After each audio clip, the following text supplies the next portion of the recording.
I think that we have now found our new release cadence for updates to the stable channel. Previously, Valve had said that they were going to slow down how often they were going to update the stable channel in order to prevent getting more bugs in that channel. Well, the last update, I believe, was at the very end of December. We didn't have any huge updates in January, but now here we are on February 1st. And we've got our first big update since they made that announcement. So I think we're probably going to be getting about one update per month, and it's probably going to be on or around the first of the month. Now, if you watch a lot of my content, you've probably already seen a lot of these changes covered in the beta and preview releases, but some of my opinions have changed, or I've gotten more information since then, so make sure that you stick around. And if it's your first time here, please subscribe and click on the like button, as it absolutely helps out.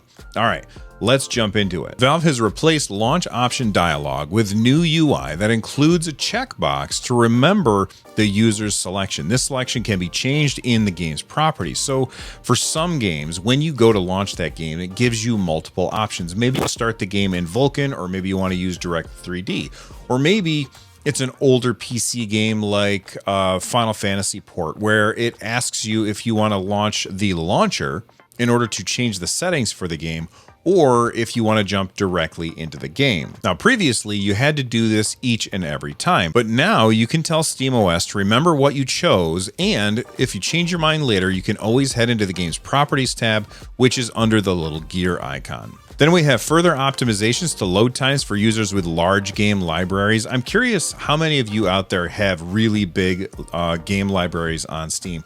I have over 500, which I thought was a lot, but I know that there's a lot of you out there that have way more than I do. So leave a comment down below and tell me how many games are in your Steam library. Okay, back to the patch notes. They also added pinned notifications for new inventory items, trade offers, async game turns, moderator messages, offline chat messages, and help request replies in the quick access menu, and then notifications. I think that clumping all similar notifications together is definitely a good thing. We have a small screen on the Steam Deck. You want to have the UI to be as decluttered as possible. They're also adding more buttons to the list of inputs that can skip the big picture mode and deck startup animations. Honestly, I never even noticed that you could skip those animations.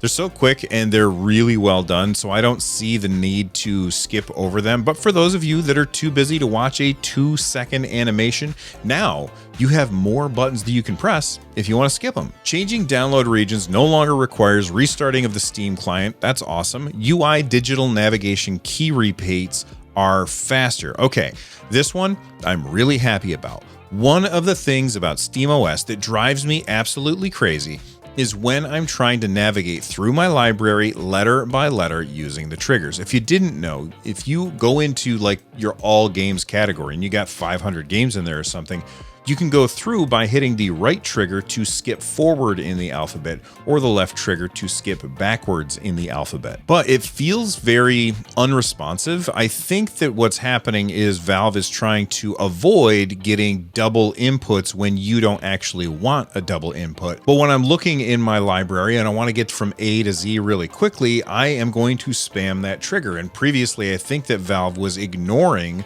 some of those inputs, thinking he wouldn't possibly want to hit the button that many times, and it kind of slowed you down. Well, now they're not going to slow that input down, and they're actually going to be able to speed up navigation in SteamOS when I do hit that same button multiple times in a row. It's going to be much easier for me to get down to, say, the T's in my library. They're also adding a setting for controller idle and turn off timeout.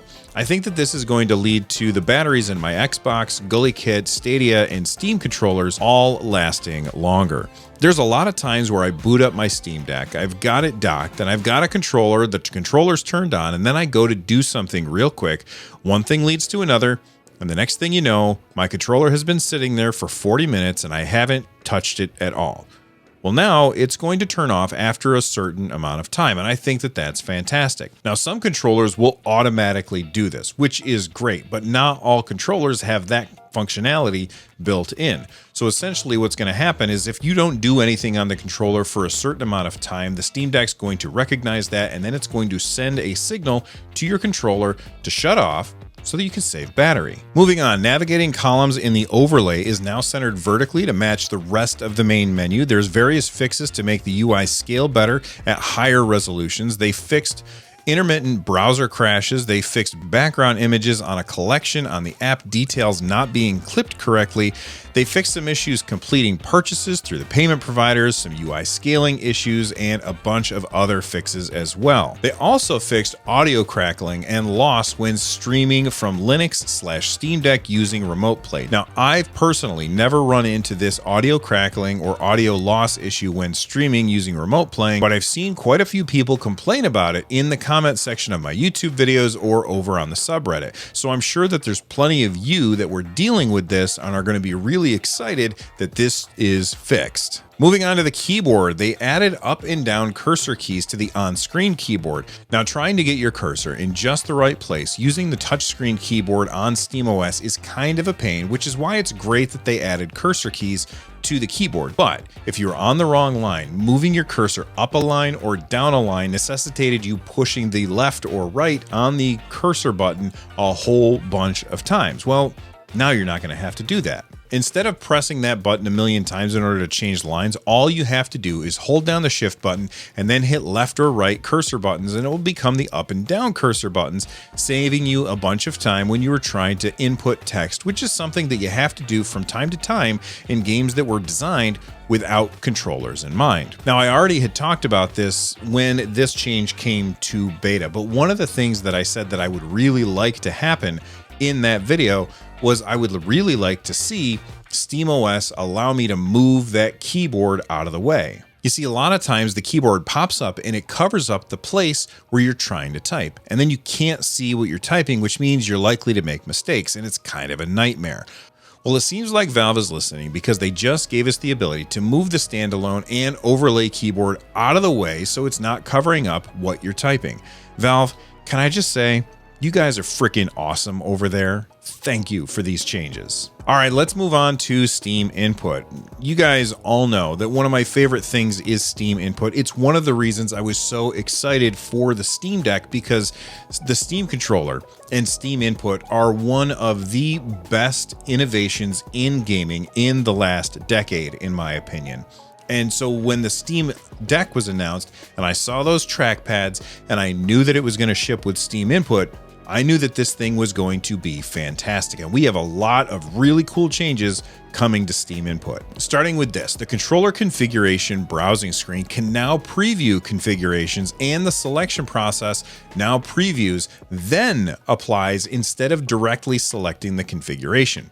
Previously, if you were looking for controller layouts made by other people and you wanted to look at the layout and see what it looked like, it was automatically added as your new layout. Now, when you go to look at one, it downloads it so you can see it, but then you have to push another button to actually apply it as your new layout. This is a great change because now you're not going to accidentally overwrite a layout change with something that somebody spent 5 minutes working on and then uploaded by accident. And then you download it and you're like, well, this is terrible. Now you can see what it looks like ahead of time, which is great. They also added a search tab to the controller layout browse screen. Hopefully this makes it easier to find layouts that other people have created. From now on, if I've done any heavy configuration for a game, I will call the layout NerdNest Game in order to make it easier to find. So for example, if I'm making a layout for Doom 2016, I would call that layout NerdNest Doom. That way you guys would be able to find it. They also changed controller mode sliders to default to larger step sizes to match the old big picture mode interface, and they added a footer button to switch to fine adjustment mode in order to get back to those smaller step sizes. Often we have to adjust sliders for Steam Input in order to change how sensitive something is, or maybe the size of a mouse region. Now when you move them, they will move further, and if you want more fine-tuning precision, there's a button for that. By the way, quick pro tip, a lot of people don't know this, but if you just tap on the number, it'll bring up the keyboard and you can just type in on the keyboard the value that you want for, let's say, the size of a mouse region, and then hit apply and it's there. You don't actually have to use the sliders to move around. They've also reworked the layout of the mode settings page in order to show more content anytime there's less scrolling to do. I think that's a win. They've generated Steam input API origins for some virtual menu modes that were missing them. This one I am not 100% sure about. I'm guessing that it means that they set up defaults for some virtual menus. If you know what they mean by this, let me know in the comment section. I would really appreciate that. Next up, show controller settings in app properties game for non-Steam games. That is a terrible sentence, but it's awesome. I don't use a lot of non-Steam games, but now I'll be able to see whether or not the controllers are going to work with those games in Steam input. They've also completely reworked gyro calibration. Gyro will now wait until your controller is on a flat surface before it recalculates anti-drift settings, which is great. It will also try to get rid of some of that jitter as well by recording all gyro and acceleration noise while your controller is stationary. The controller configurator now will group commands if they are attached to the same input. This means that previously, if you had multiple commands for the same button, like extra commands or sub commands, you would see that command on there multiple times. Now it groups them all together under one button, and it just makes it look a little bit nicer and a little bit easier for you to follow exactly what's happening with your controller inputs. They've added support for the Armor X Pro gamepad in PS4 mode. I don't know what that controller is, but I'm interested in hearing more about it. They added direct navigation to controller inputs and modes from the preview screen, and they added specific Xbox Elite layout preview page, a specific Nintendo Switch layout page, and support for the Thrustmaster eSwap Pro controller, Xbox controller. Then there are a ton of fixes for controllers that Valve doesn't make, from the Xbox controller to the Switch's Joy-Cons. I have said it a million times, Valve doesn't have to support all these other controllers that they don't make, but they do it because they know it's a good end user experience. And if the end users are having a good experience, they're much more likely to continue utilizing Steam and Steam input to play their games. Valve knows this, and so they do the right thing. It's very different from other companies, which are incredibly myopic, and they only see things in the short term. I feel like Valve sees things in the long term. They're playing 4D chess out there. Now, on larger screens, they're also combining the keyboard and numpad tabs of the choose binding screen. I think that's fantastic. The number pad is part of the keyboard, and getting there is easier with this setting change, but I understand why they have to have it split up on smaller screens. They're also now remembering the last active tab in the choose binding screen and opening that instead of always using the tab with the current binding value. So let's say that you're going through and rebinding a bunch of stuff to the keyboard. Well, that means you're going to have to go into the keyboard tab over and over and over again. Previously, what would happen is you would open up the, let's say, the B button, and it would take you to that B button on a controller layout. Then you would have to hit the R1 button multiple times in order to get over to the keyboard tab and then pick out whatever button that you wanted. Then the next button that you went to configure, you would have to do that all over again. Now the way it works is you go to configure it, it remembers, oh, they just configured something to be the keyboard, so the next button that they're going to configure is probably going to be a keyboard button as well. I think that's a really good change. They also added upper grips as an option for mode shifts. So if you are using mode shifts and you don't have enough, you can now use the grips as well, or maybe you just prefer the grips over other stuff. They got a bunch of fixes in desktop mode, but I don't really use desktop mode all that much, so I don't have anything to say about that. Let's move on to big picture mode. So let's say that you're in desktop mode and you want to use big picture mode. Maybe a game won't work in gaming mode, but it works in desktop mode. That's the kind of thing that you would do there.